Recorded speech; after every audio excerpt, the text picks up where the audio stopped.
Assalamualaikum semuanya. Semoga kalian dalam keadaan sehat walafiat. Amin ya robbal alamin. Dikisahkan pada suatu hari maling masuk ke rumah Abu Nawas. Alih-alih mengusir atau mencegah pencurian, Abu Nawas justru bersembunyi di kolong tempat tidur. Alhasil, si maling leluasa mengaduk-aduk rumah Abu Nawas dengan leluasa. Melihat itu, istri Abu Nawas marah. Saking marahnya, sang istri bahkan sampai menyindir Abu Nawas. "Sampaian ini laki-laki kok takut sama pencuri," kata sang istri. Bukannya tersinggung, Abu Nawas justru menjawab, dia merasa sungkan dengan si maling, sebab di rumahnya tidak ada barang yang berharga yang bisa dicuri. Aku tidak enak kalau dia tahu saya, soalnya di rumah ini tidak ada apa-apa yang bisa dicuri, kata Abu Nawas. Pada suatu hari, Baginda Harun Al-Rashid tersenyum sendiri manakala mendapati ayam betinanya bertelur.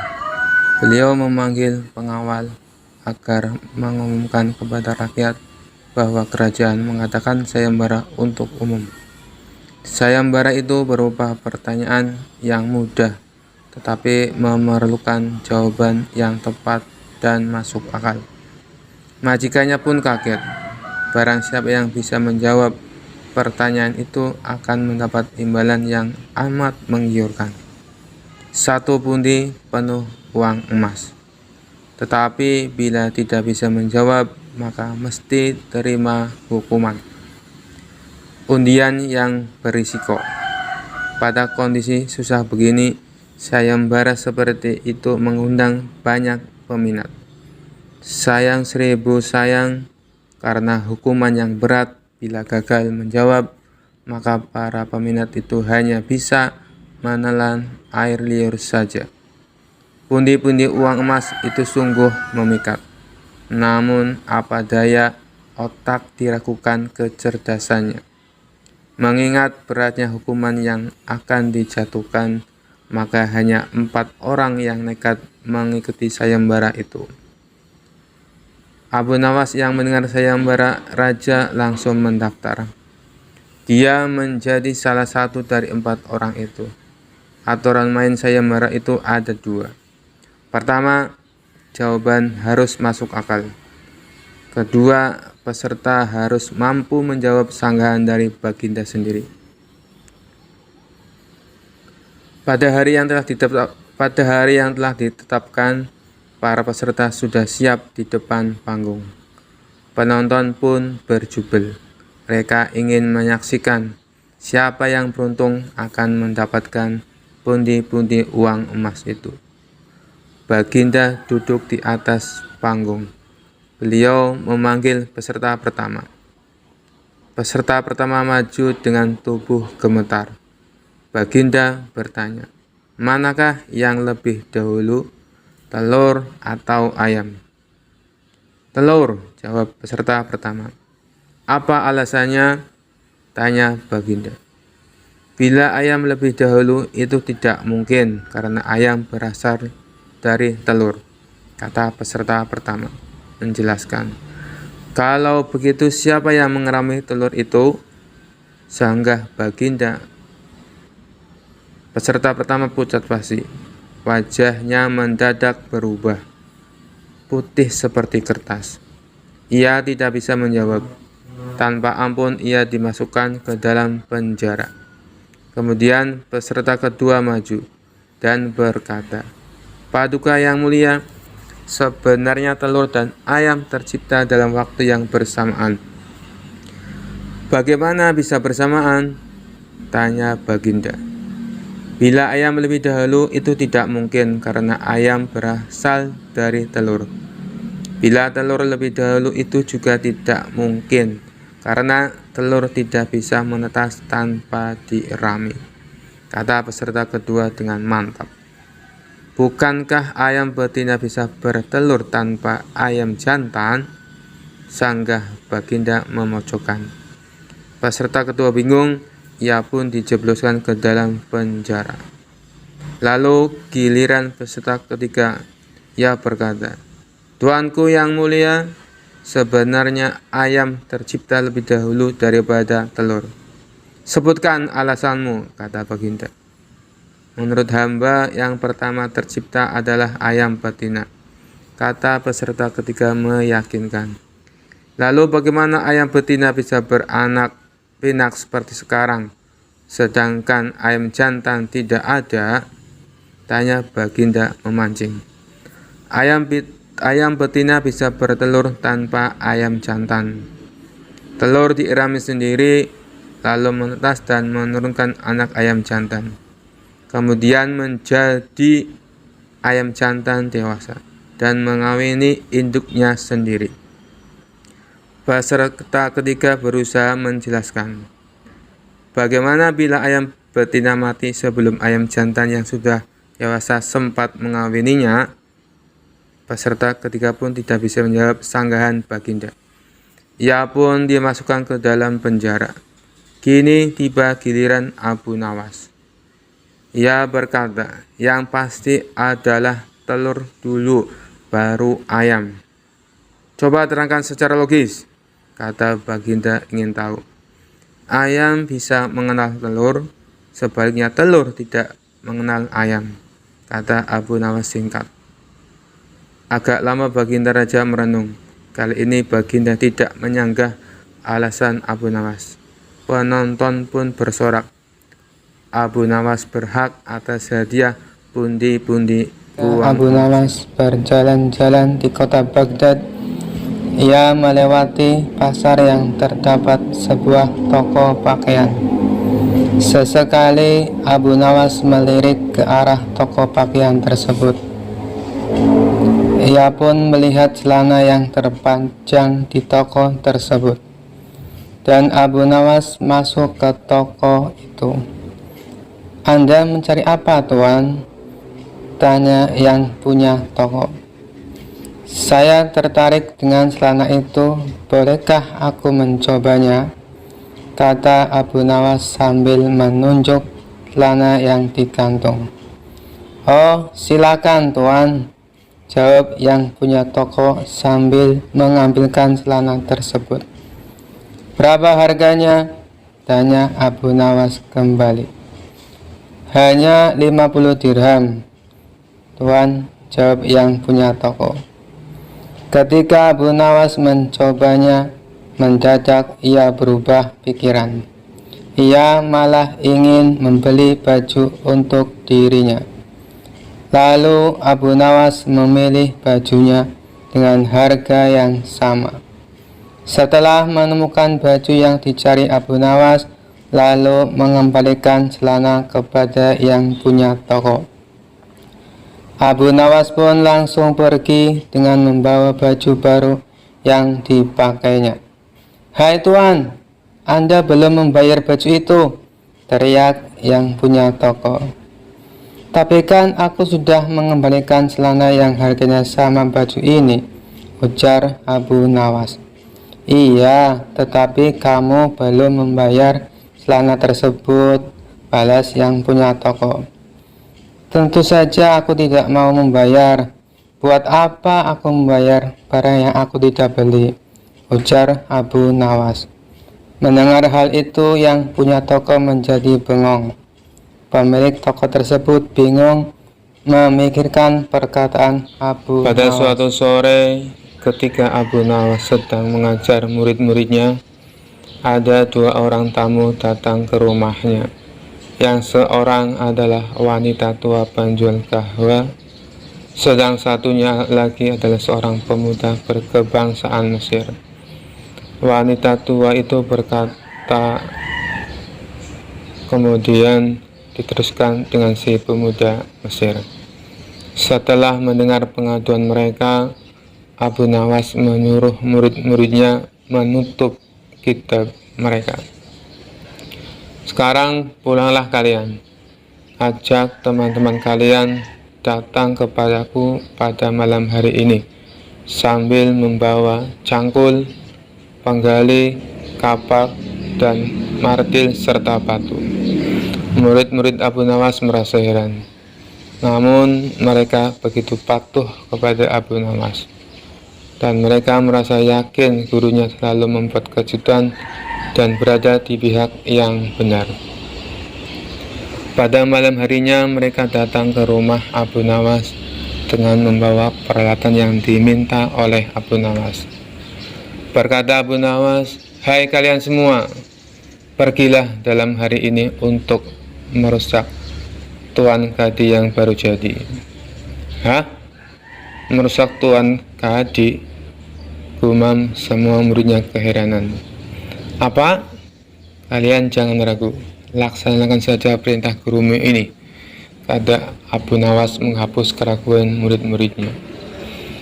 "Barang siapa yang mencegahmu, jangan kau pedulikan. Terus pecahkan saja rumah Tuan Kadi yang baru. Siapa yang bertanya, katakan saja, aku yang menyuruh merusak. Barang siapa yang hendak melempar kalian, maka pukullah mereka dan lemparlah dengan batu." Habis berkata demikian, murid-murid Abu Nawas bergerak ke arah rumah Tuan Kadi. Laksana demonstran, mereka berteriak-teriak menghancurkan rumah Tuan Kadi. Orang-orang kampung merasa heran melihat kelakuan mereka. Lebih-lebih ketidaktahuan basa-basi lagi, mereka langsung merusak rumah Tuan Kadi. Orang-orang kampung itu berusaha mencegah perbuatan mereka. Namun karena jumlah murid-murid Abu Nawas terlalu banyak, maka orang-orang kampung tak berani mencegah. Melihat banyak orang merusak rumahnya, Tuan Kadi segera keluar dan bertanya, "Siapa yang menyuruh kalian merusak rumahku?" Murid-murid itu menjawab, "Guru kami, Tuan Abu Nawas yang menyuruh kami." Habis menjawab begitu, mereka bukannya berhenti, malah terus menghancurkan rumah Tuan Kadi hingga rumah itu roboh dan rata dengan tanah. Tuan Kadi hanya bisa marah-marah karena tidak ada orang yang berani membelanya. "Dasar Abu Nawas provokator, orang gila. Besok aku akan melaporkannya kepada Baginda." Benar, esok harinya Tuan Kadi mengadukan kejadian semalam sehingga Abu Nawas dipanggil menghadap Baginda. Setelah Abu Nawas menghadap Baginda, ia ditanya, "Hai Abu Nawas, apa sebabnya kau merusak rumah Kadi itu?" Abu Nawas menjawab, "Wahai tuanku, sebabnya ialah pada suatu malam hamba bermimpi bahwasanya Tuan Kadi menyuruh hamba merusak rumahnya, sebab rumah itu tidak cocok baginya. Ia menginginkan rumah yang lebih bagus lagi. Ya, karena mimpi itu maka hamba merusak rumah Tuan Kadi." Baginda berkata, "Hai Abu Nawas, bolehkah hanya karena mimpi sebuah perintah dilakukan? Hukum dari negeri mana yang kau pakai itu?" Dengan tenang Abu Nawas menjawab, "Hamba juga memakai hukum Tuan Kadi yang baru ini, tuanku." Mendengar perkataan Abu Nawas, seketika wajah Tuan Kadi menjadi pucat. Ia terdiam 1000 bahasa. "Hai Kadi, benarkah kau mempunyai hukum seperti itu?" tanya Baginda. Tapi Tuan Kadi tiada menjawab. Wajahnya nampak pucat, tubuhnya gemetaran karena takut. "Abu Nawas, jangan membuatku pusing. Jelaskan kenapa ada peristiwa seperti ini," perintah Baginda. "Baiklah." Abu Nawas tetap tenang. "Baginda, beberapa hari yang lalu ada seorang pemuda Mesir datang ke negeri Baghdad ini untuk berdagang sambil membawa harta yang banyak sekali. Pada suatu malam ia bermimpi kawin dengan anak Tuan Kadi dengan mahar atau mas kawin sekian banyak.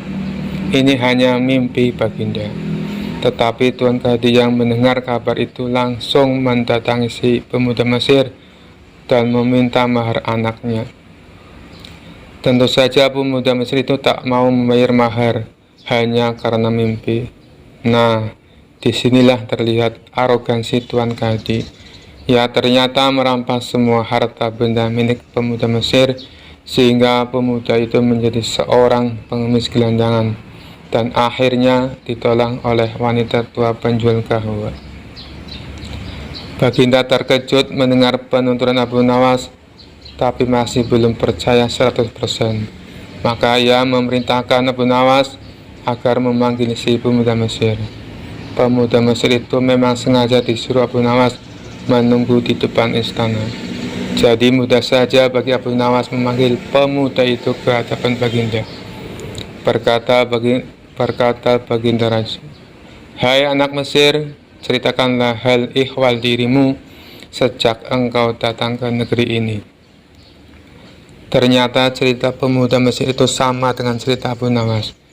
Bahkan pemuda itu juga membawa saksi, yaitu Pak Tua, pemilik tempat kos dia menginap. "Kurang ajar, ternyata aku telah mengangkat seorang Khadi yang bejat moralnya." Baginda sangat murka. Khadi yang baru dipecat dan seluruh hartanya bendanya dirampas dan diberikan kepada si pemuda Mesir. Setelah perkara selesai, kembalilah si pemuda Mesir itu dengan Abu Nawas pulang ke rumahnya.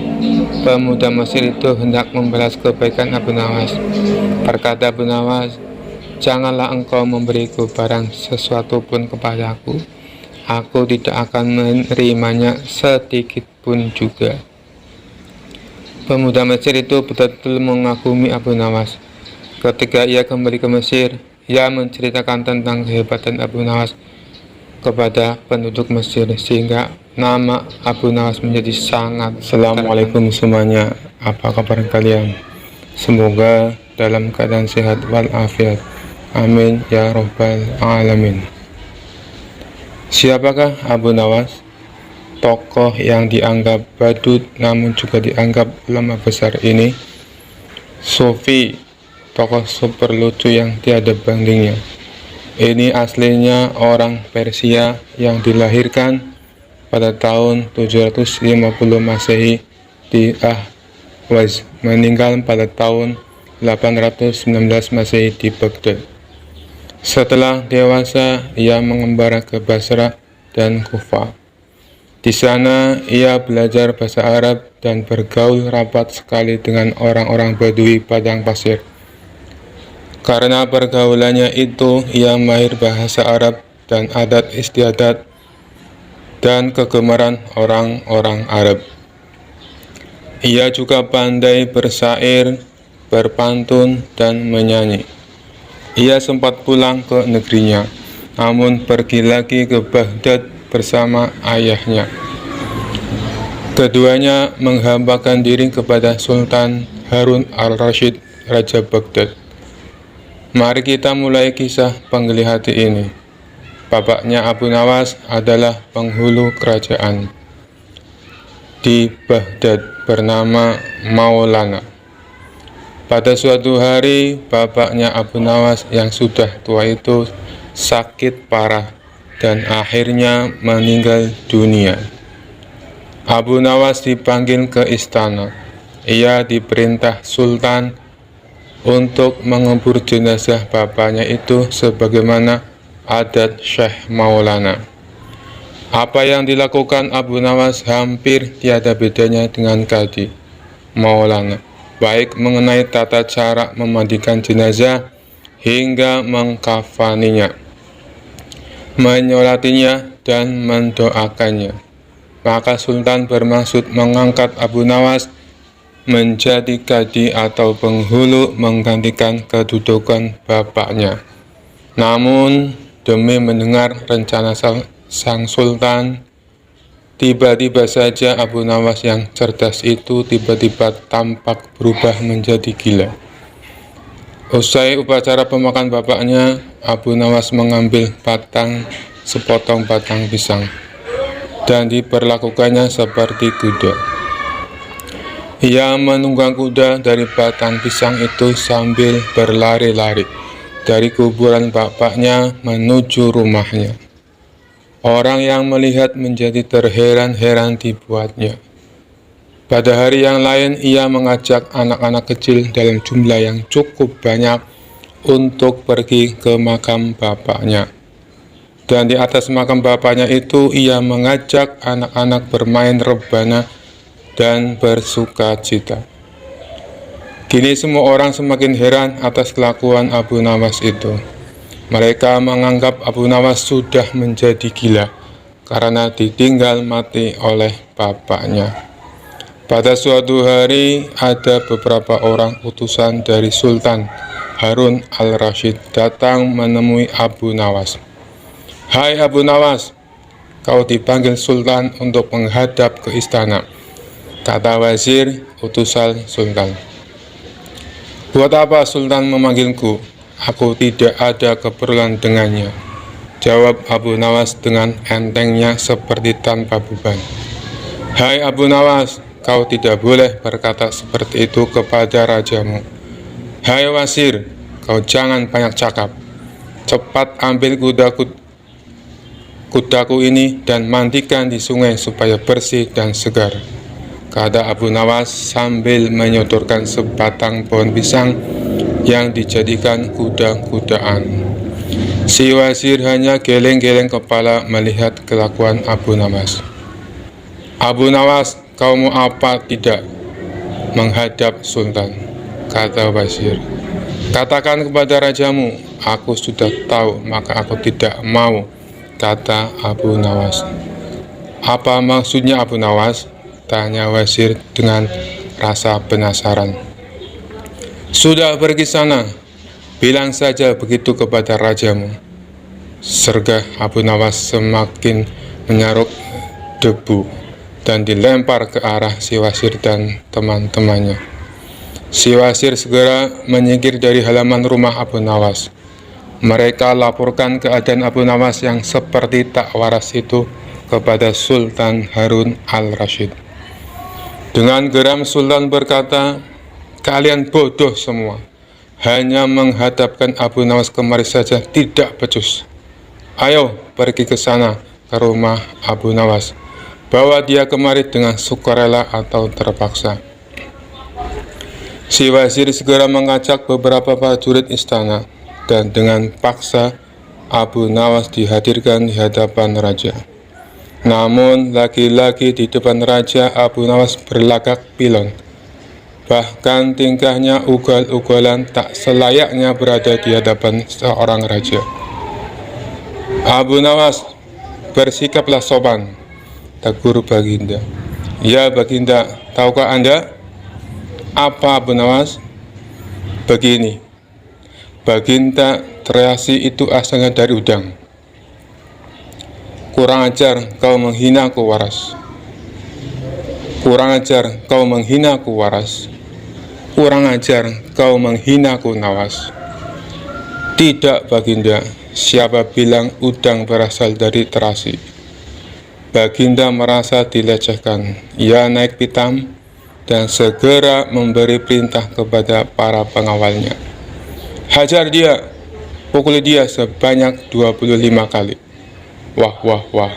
Abu Nawas yang kurus kering itu akhirnya lemas tak berdaya, dipukuli tentara yang bertubuh kekar. Usai dipukuli, Abu Nawas disuruh keluar istana. Ketika sampai di pintu gerbang kota, ia dicegat oleh penjaga.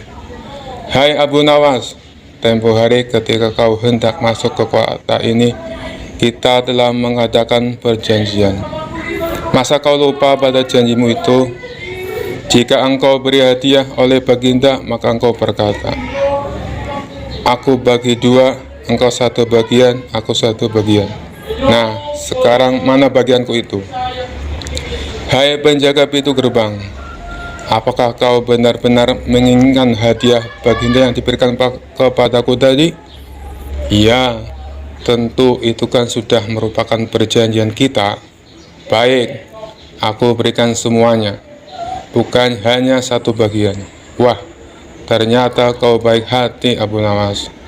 Memang harusnya begitu, kau kan sudah sering menerima hadiah dari Baginda." Tanpa banyak cakap lagi, Abu Nawas mengambil sebatang kayu yang agak besar, lalu orang itu dipukulinya sebanyak 25 kali.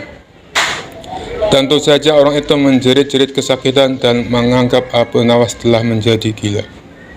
Setelah menunggu gerbang kota itu kelengar, Abu Nawas meninggalkannya begitu saja. Ia terus melangkah pulang ke rumahnya. Sementara itu, si penjaga pintu gerbang mengadukan nasibnya kepada Sultan Harun al-Rasyid. "Ya Tuanku Syah Alam, ampun beritu ampun.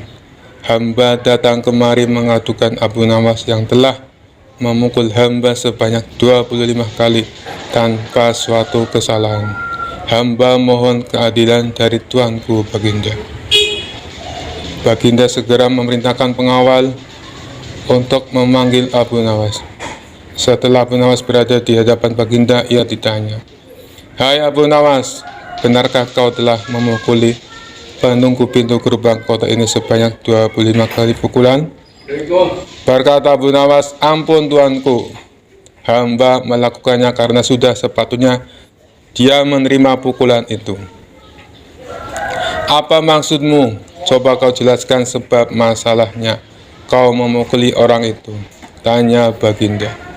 "Tuanku," kata Abu Nawas, "hamba dan penunggu pintu gerbang ini telah mengadakan perjanjian bahwa jika hamba diberi hadiah oleh Baginda, maka hadiah tersebut akan dibagi dua. Satu bagian untuknya, satu bagian untuk saya. Nah, pagi tadi hamba menerima hadiah 25 kali pukulan.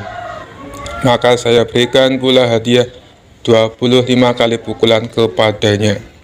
Hai penunggu pintu gerbang, benarkah kau telah mengadakan perjanjian seperti itu dengan Abu Nawas? Tanya Baginda. Benar Tuanku, jawab penunggu pintu gerbang. Tapi hamba tiada ngira jika Baginda memberikan hadiah pukulan. Hahaha, dasar tukang peras. Sekarang kena batunya kau, sahut Baginda. Abu Nawas tiada bersalah, bahkan sekarang aku tahu bahwa penjaga pintu gerbang kota Baghdad adalah orang yang suka narjat, suka memeras orang. Kalau kau tidak merubah kelakuan burukmu itu, sungguh aku akan memecat dan menghukum kamu. Ampun Tuanku, sahut penjaga pintu gerbang dengan gemetar. Abu Nawas berkata, Tuanku, hamba sudah lelah, sudah mau istirahat. Tiba-tiba diwajibkan hadir di tempat ini. Padahal hamba tiada bersalah.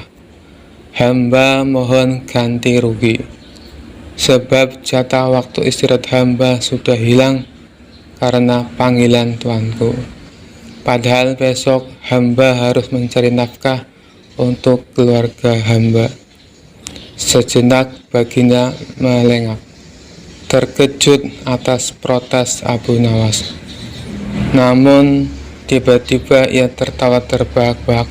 Hahaha, jangan khawatir Abu Nawas. Baginda kemudian memerintahkan bendahara kerajaan memberikan sekantong uang perak kepada Abu Nawas. Abu Nawas pun pulang dengan hati gembira. Tetapi sesampai di rumahnya, Abu Nawas masih bersikap aneh dan bahkan semakin nyentrik seperti orang gila sungguhan. Pada suatu hari, Raja Harun al-Rasyid mengadakan rapat dengan para menterinya. Apa pendapat kalian mengenai Abu Nawas yang hendak kuangkat sebagai kadi? Wazir atau Perdana Menteri berkata, melihat keadaan Abu Nawas yang semakin parah otaknya, maka sebaiknya Tuanku mengangkat orang lain saja menjadi kadi. Menteri-menteri yang lain juga mengutarakan pendapat yang sama. Tuanku, Abu Nawas telah menjadi gila. Karena itu dia tak layak menjadi kadi.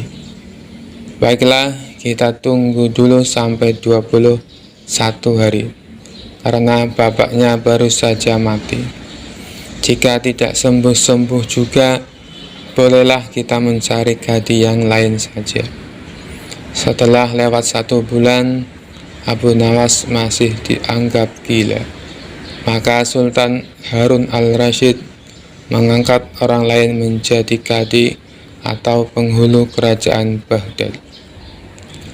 Konon dalam suatu pertemuan besar, ada seseorang bernama Polan yang sejak lama berambisi menjadi kadi. Ia mempengaruhi orang-orang di sekitar Baginda untuk menyetujui jika ia dianggap menjadi kadi. Maka tatkala ia mengajukan dirinya menjadi kadi kepada Baginda, maka dengan mudah Baginda menyetujuinya. Begitu mendengar Polan diangkat menjadi kadi, maka Abu Nawas mengucapkan syukur kepada Tuhan. Alhamdulillah, aku telah terlepas dari balak yang mengerikan. Tapi sayang sekali, kenapa harus Polan yang menjadi kadi? Kenapa tidak yang lain saja? Mengapa Abu Nawas bersikap seperti orang gila? Ceritanya begini. Pada suatu hari, ketika ayahnya sakit parah dan hendak meninggal dunia, ia dipanggil Abu Nawas untuk menghadap. Abu Nawas pun datang mendapati bapaknya yang sudah lemah lunglai. Berkata bapaknya, "Hai anakku, aku sudah hampir mati. Sekarang ciumlah telinga kanan dan telinga kiriku." Abu Nawas segera menuruti permintaan terakhir bapaknya. Ia cium telinga kanan bapaknya, ternyata berbau harum. Sedangkan yang sebelah kiri berbau sangat busuk. "Bagaimana anakku? Sudahkah engkau cium?" "Benar Bapak, ceritakan dengan sejujurnya. Baunya kedua telingaku ini." "Aduh Pak, sungguh mengherankan. Telinga Bapak yang sebelah kanan berbau harum sekali, tapi yang sebelah kiri kok baunya amat busuk." "Hai anakku Abu Nawas, tahukah apa sebabnya bisa terjadi begini?" "Wahai bapakku, cobalah ceritakan kepada anakmu ini." Berkata Syekh Maulana, "Pada suatu hari datang 2 orang mengadukan masalahnya kepadaku. Yang seorang aku dengarkan keluhannya, tapi yang seorang lagi karena aku tak suka maka tak ku dengar pengaduannya. Inilah risiko menjadi kadi atau penghulu. Jika kala kau suka menjadi kadi, maka kau akan mengalami hal yang sama. Namun jika kau tidak suka menjadi kadi, maka buatlah alasan yang masuk akal agar kau tidak dipilih sebagai kadi oleh Sultan Harun al-Rasyid. Tapi tak bisa tidak, Sultan Harun al-Rasyid pastilah tetap memilihmu sebagai kadi." Nah, itulah sebabnya Abu Nawas pura-pura menjadi gila, hanya untuk menghindarkan diri agar tidak diangkat menjadi kadi. Seorang kadi atau penghulu pada masa itu kedudukannya seperti hakim yang memutuskan suatu perkara. Walaupun Abu Nawas tidak menjadi kadi, namun dia sering diajak konsultasi oleh sang raja untuk memutus suatu perkara. Bahkan ia kerap kali dipaksa datang ke istana hanya sekedar untuk menjawab pertanyaan baginda raja yang aneh-aneh dan tidak masuk akal. Demikianlah beberapa cerita Abu Nawas yang lucu, cerdik, dan kocak. Terima kasih, semoga kalian semua terhibur. Assalamualaikum warahmatullahi wabarakatuh.